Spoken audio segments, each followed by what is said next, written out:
సుదీర్ఘకాలం పాటు దుష్ప్రచారము అంటే దాన్నేమంటారు స్వాత్కర్ష పరనింద మీద బ్రతికేసింది కాంగ్రెస్ పార్టీ.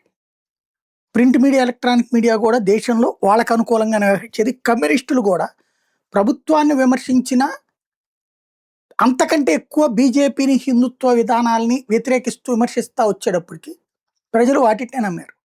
మీడియా పోయి సోషల్ మీడియా రాజ్యం వచ్చేటప్పటికి అసలు నిజాలు ప్రజలు చర్చించుకోవడం ప్రారంభించేటప్పటికి కాంగ్రెస్ అధికారంలోకి రావడం కష్టమవుతోంది.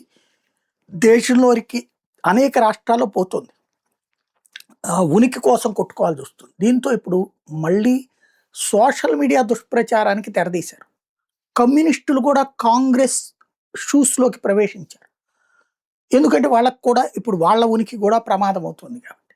తాజాగా ఇప్పుడు ఇరాన్ మీద ఆయిల్ ఆంక్షలు ఎత్తేసింది ఎవరు? అమెరికా. హార్ముజ్ జలసంధిని దిగ్బంధించినటువంటి అమెరికా ఇరాన్ షిప్స్ని వెనక్కి పంపిస్తోంది తప్పించి ఇరాన్ నుంచి ఆయిల్ కొనుక్కోవద్దని చెప్పట్లేదు.